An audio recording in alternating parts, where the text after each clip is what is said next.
Bismillahirrahmanirrahim. Assalamualaikum warahmatullahi wabarakatuh. Hello Miss and hello everyone. Today I want to listen while reading Storynory with title Pliny's Ghost Story. Okay, let's start.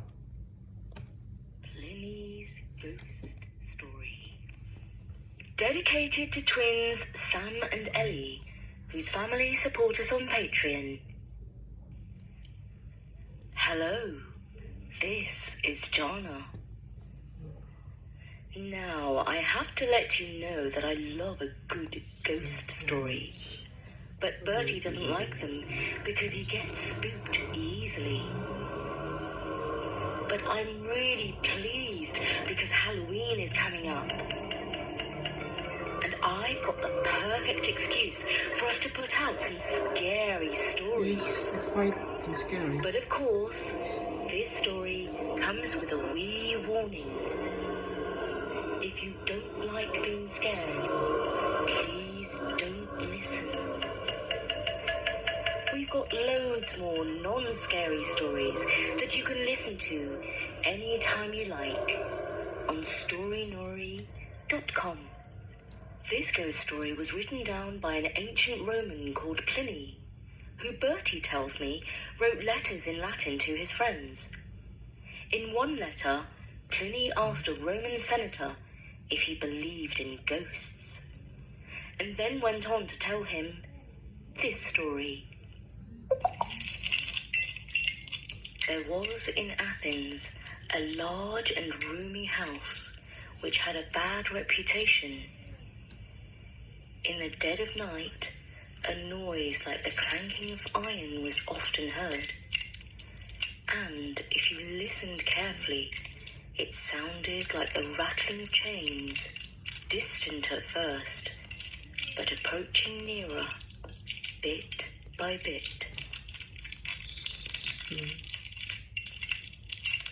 Soon after, a spectre appeared in the form of an old man, of extremely thin and dirty appearance, with a long beard and messy hair, rattling the chains on his feet and hands.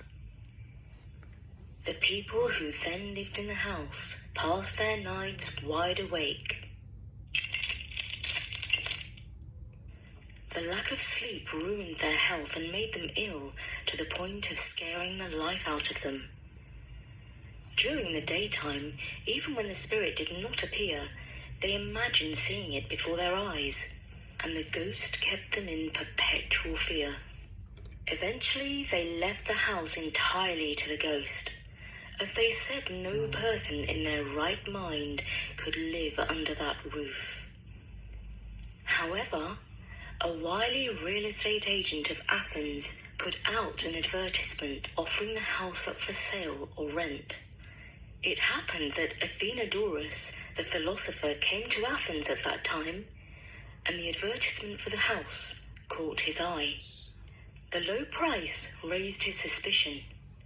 Nonetheless, when he heard the whole story about the ghost, he was far from put off. In fact, he all the more wanted to rent the house, which he did.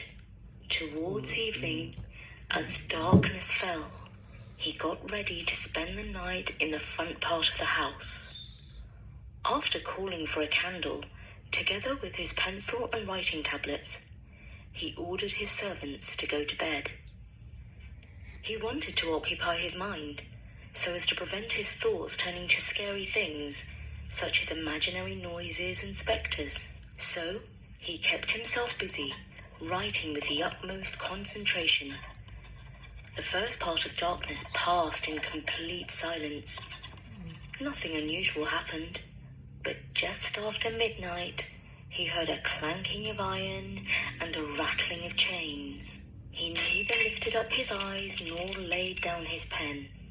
But in order to keep calm and collected, he tried to persuade himself that the sounds were anything but a ghost.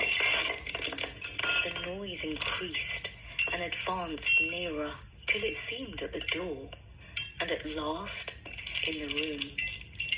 He looked up and recognized the ghost as it had been described to him.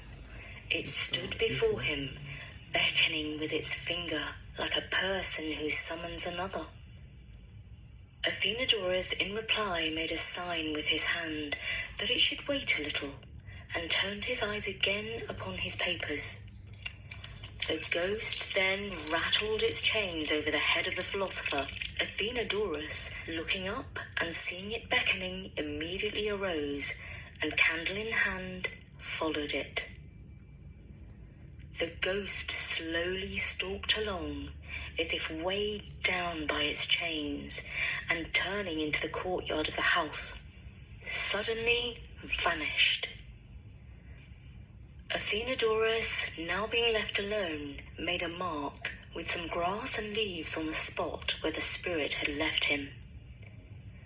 The next day, he reported to the magistrates and advised them to order that the spot be dug up. When this was done, the skeleton of a man in chains was found there. The bones were collected together and publicly buried, and the ghost, having been appeased by the proper ceremonies, haunted the house no more. And that is an ancient ghost story from the time of Rome under the Emperor Trajan. It was written by Pliny the Younger. And I'm delighted to dedicate this story to Sam and Ellie, who have just turned Okay, I think that's all for today, and I will answer the question that's given. Okay, see you. Thank you. Assalamualaikum warahmatullahi wabarakatuh.